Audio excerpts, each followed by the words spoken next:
Hello, everybody. Welcome to today's episode. Today, we're doing episode 6 of the Meta Ads program. Sorry, episode 6 of the SaaS Masters podcast. We're focused on chapter 6 of the Meta Ads program, and the link to the Meta Ads program is in the link in the description below. All right. So I'll just get right into it and begin with question number 1. What are the most common troubleshooting challenges advertisers face when running their ads? I would say the most common challenges are stuff like ad performance, disapproved ads, misattributed results. Maybe you can't read all your data and all. And what I find most when this happens, most of the time people tend to panic. But the best thing you need to actually do is be very calm and look at the situation in a very systematic way before you make any changes. So just calmly assess the situation. Don't panic, but just read the data and make the changes per how you've received the information, and in a very calm, collected way. So first be calm and then make the changes. Don't do it in a very hasty way. That will and make you feel very stressed out about your performance and all that. So slowly, all right? Which dashboards should advertisers check first when troubleshooting performance drops? Which dashboards should advertisers check first when troubleshooting performance drop? Now, in the chapter, we discussed 3 types of dashboards and I showed you how to create them. And these are the funnel dashboard, the platform dashboard, and the creative dashboard. Which one should you check when troubleshooting performance drop? Well, I would say that the performance drop could be because of the creative, because of the funnel, or the platform itself. So you can't say that you check one and leave out the others. I always recommend that you check and read the data from all 3 dashboards and then assess where the problem is, or start with the most urgent problem. So it's look at all the 3 dashboards and then fix the first problem. But I would say that, for example, if this is a prospecting campaign you're trying to troubleshoot, what's the most important part that is crucial for you at this level? It's prospecting, right? So what would you do? You'd actually focus on the prospecting bit first. That would be your main agenda, because that's where most of your people will come from, right? The creative. So you would look at your creative dashboard as the first thing. Now, if you're in the remarketing bit, where would your focus be? In the website, right? Because at the website is where the last mile action is being taken. So you would focus on now looking at the funnel dashboard and troubleshoot the problems that are at the funnel dashboard. But at the prospecting level, you would focus on the creative bit, the first bit, right? Yes. Number 3, how can analyzing multiple dashboards together provide deeper insight into ad performance? Now, this I don't mean when it comes to platform dashboards, funnel dashboards, and creative dashboards. What I mean is the dashboards of the Meta itself and dashboards on your website.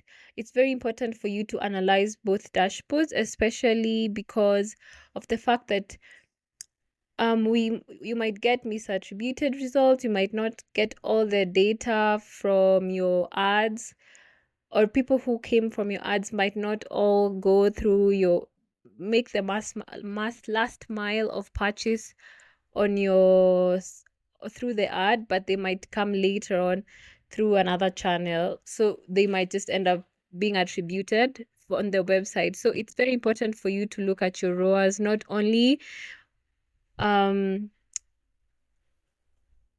the standpoint of your Meta dashboard, but also at the website, your analytics. This is Google Analytics, which will help you understand the return overall, because now you'll be able to record all your sales and understand how all your traffic is coming in and all that. All right? Yes. Number 4, can you explain the make good decision method and how it applies to troubleshooting?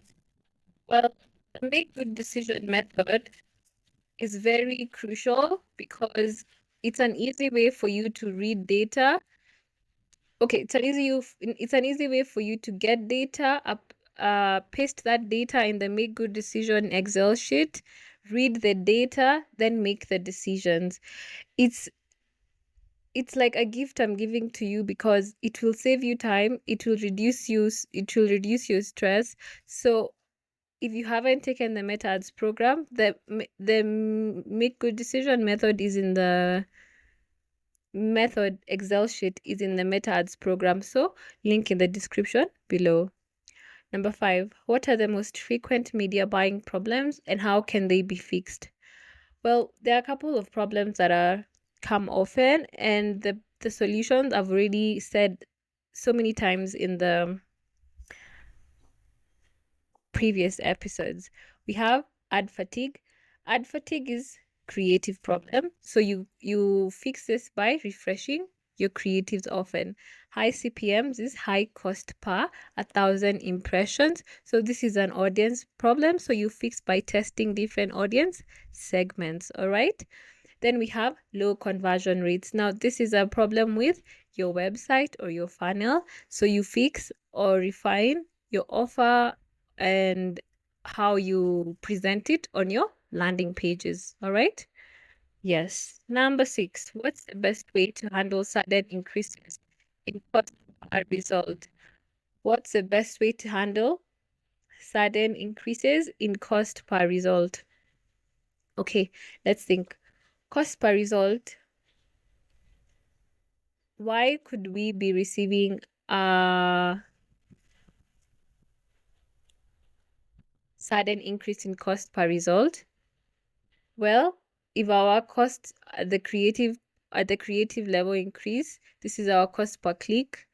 If that increases, then we have a problem, and it would mean that our click-through rate has also gone really down, right?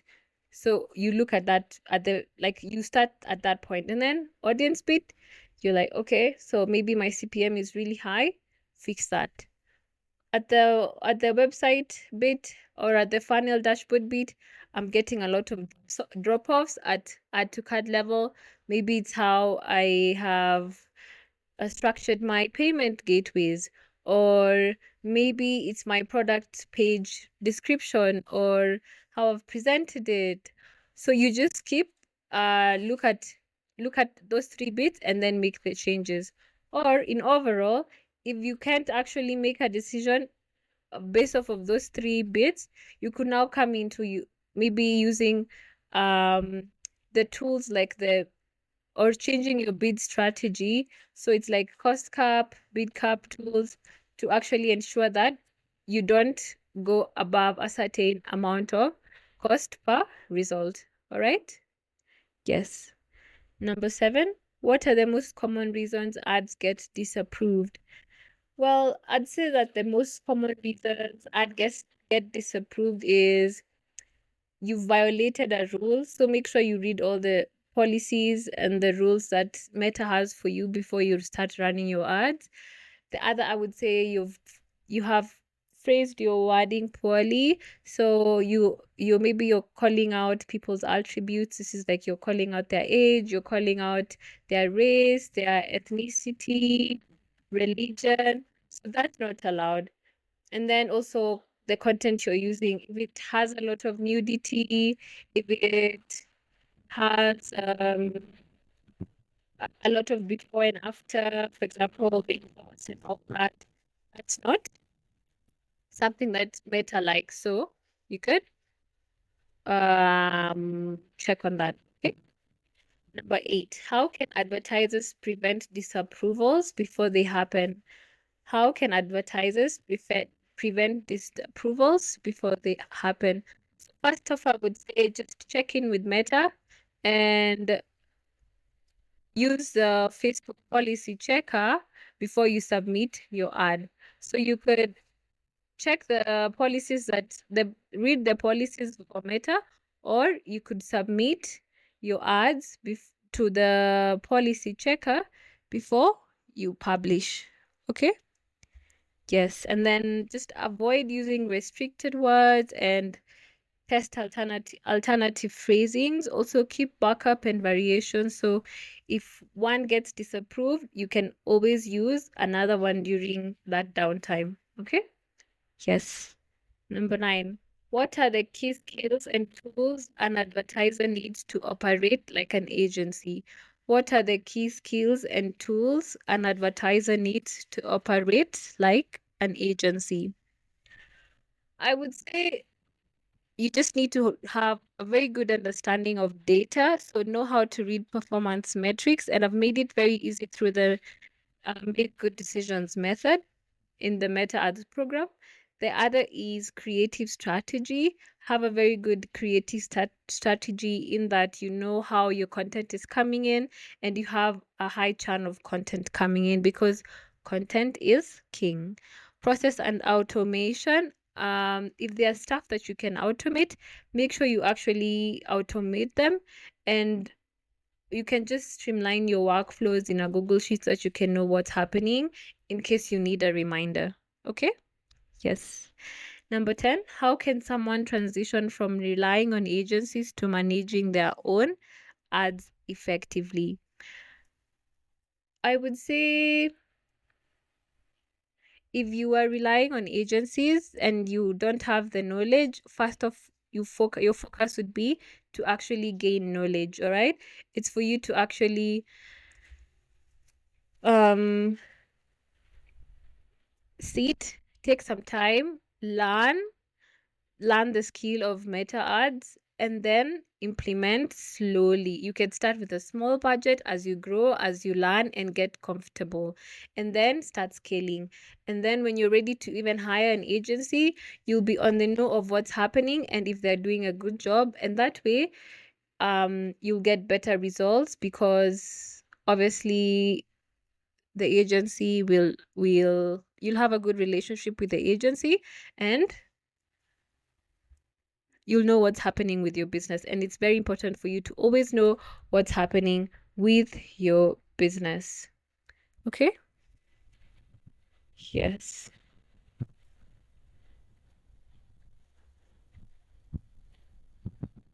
All right, so we've come to the end of the episode. I am very happy that we are at episode 6. Our last episode is episode 7, and I will see you in the next episode. Bye-bye.